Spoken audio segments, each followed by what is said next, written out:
How is it going, everyone, and welcome back to the channel for another Star Wars Battlefront 2 video.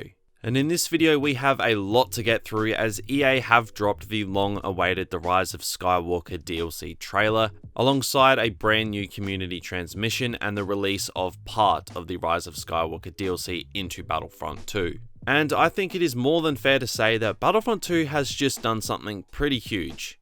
The trailer was absolutely incredible, and in my opinion was actually the best trailer that they have ever done. The trailer revealed a whole heap of new content as well as a few other things. They also went and dropped a ton more details and changes that will be coming, including details on new reinforcements, game mode changes, and a bunch of quality of life changes. Now, I think it's also worth noting in this video that the trailer for the Rise of Skywalker DLC has currently blown the Geonosis trailer out of the water when it comes to views on YouTube.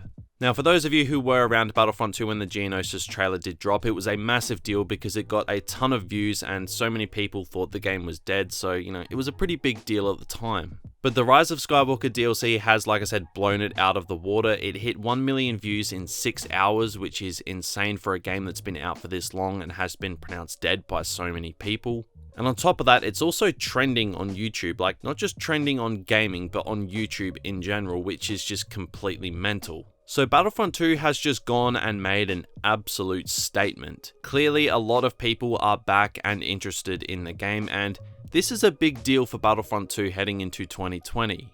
If they have content drops getting this kind of attention, then I think the likelihood of this game coming to a close in 2020 is beyond less than likely. Now anyway, you guys know how these videos work by now. I don't give you a play-by-play rundown like a lot of the other Battlefront channels do.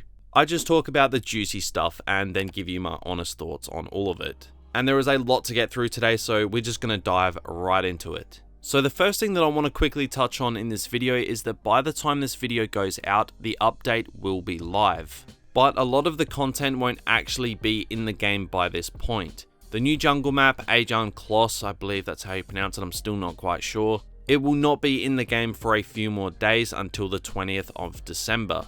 Which kind of does suck, but I guess they just don't want to spoil things for hardcore fans over the next few days, because I imagine most people who care enough not to be spoiled will be seeing the movie on the 19th or the 20th, depending on when The Rise of Skywalker is released in your country. Personally, I'll actually be seeing The Rise of Skywalker in less than 24 hours, as we do get it quite early here. So this actually does bode well for me personally if it's going to be a spoilery kind of map.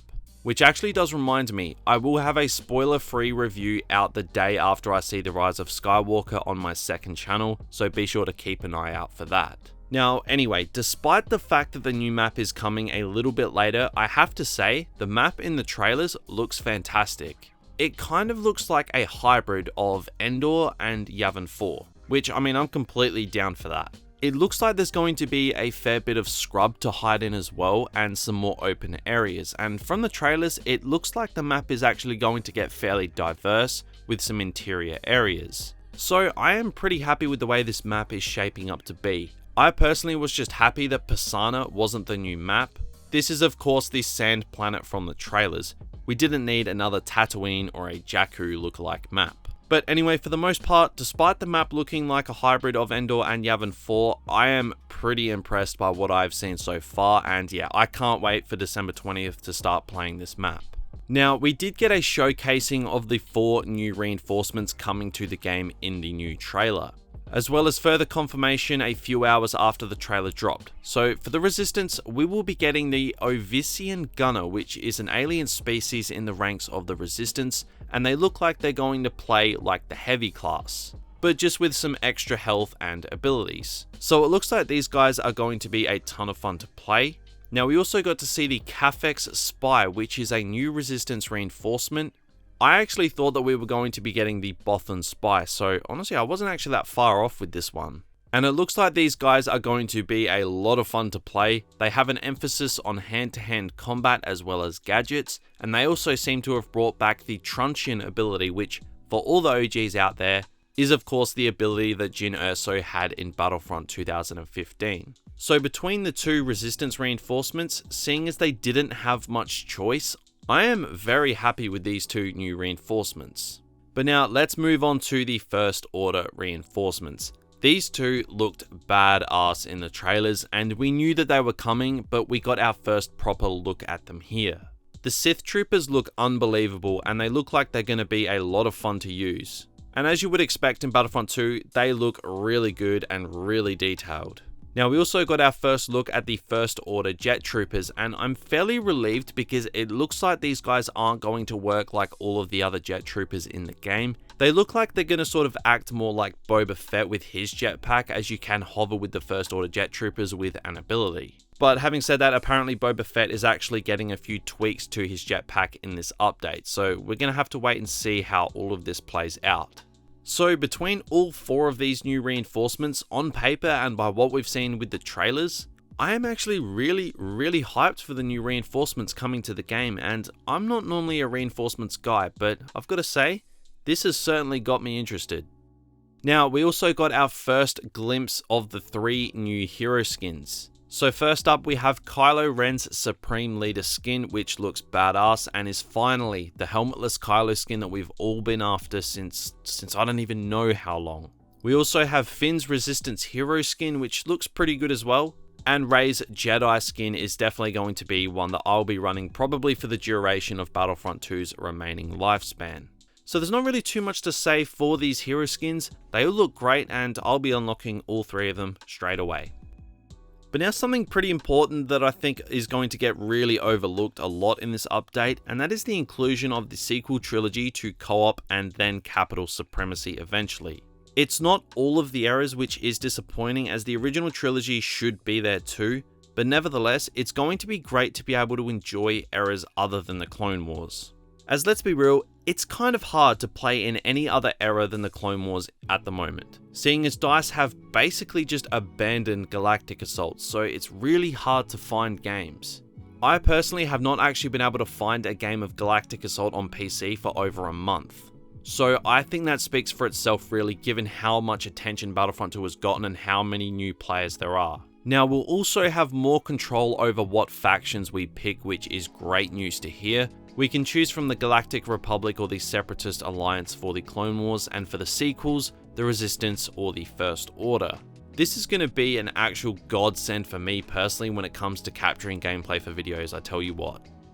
But here's something that I actually found really interesting here in the community transmission. They have gone and said that they will be updating more game modes with a similar menu structure in the coming months, including Capital Supremacy. Now, this could be very interesting, as they did say game modes with an S. That means more than one game mode. So maybe, just maybe, Galactic Assault is actually going to get some attention, and you know, I might be reaching here, but damn dude, I just want Galactic Assault to be shown some love. Like I said, I'm probably reaching. It's probably just going to end up being for a smaller, dead game mode that no one plays, but oh well, a man can hope. Now moving on, whilst this doesn't directly tie into the DLC, there has been some hero changes that I felt were worth bringing up in this video. So from now on, all of the hero abilities listed on screen will show how many players will be impacted by your ability. This is actually something that I have wanted for a long time, so it's basically going to work like Anakin's Retribution. You can see how many people are within the radius, so you know exactly how many people you're going to be affecting. So if you waste the ability, you have done that yourself. And there's a few other hero changes there, but you know, nothing really worth boring you guys with. So it seems like this update is going to be a pretty big deal from a quality of life and hero changes perspective, and that alone actually has me really excited for this update. But as for my overall thoughts on the Rise of Skywalker update, from what I've seen with this new trailer, I am, like I said, very impressed. The first time I watched it, I was literally in McDermott from Star Wars Celebration.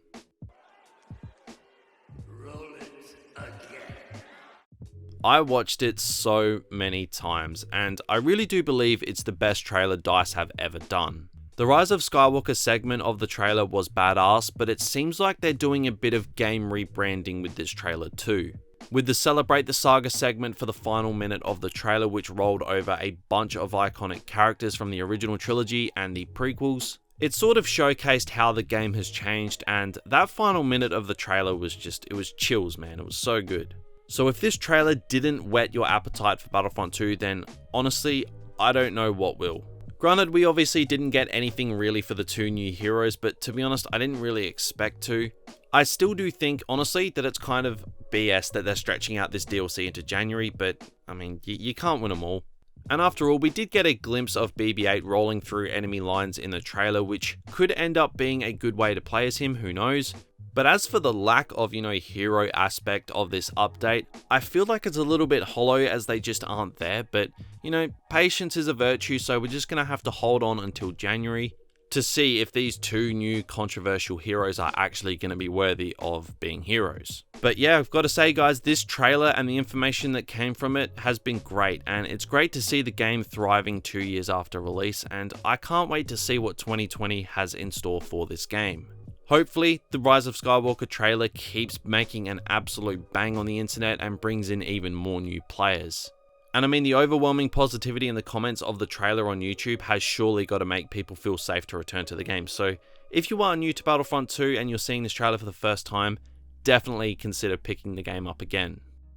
So guys, what do you all think of this? Be sure to let me know what you thought of the trailer in the comments section below. And like I said, if you are returning to Battlefront 2 or are new, again, post your thoughts in the comments. I am actually really interested to see how many people there are that are considering picking this game up again. But yeah guys, I am getting really keen for this new DLC, particularly the new map to arrive in a few days time. So be sure to subscribe to the channel with notifications on, as I will be covering it all right here on the channel.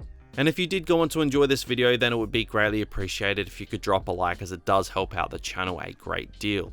And guys, remember to keep an eye out on the second channel for my spoiler-free review of the Rise of Skywalker. So until then, thank you all for watching, I hope you all have a great day, and I'll see you all next time.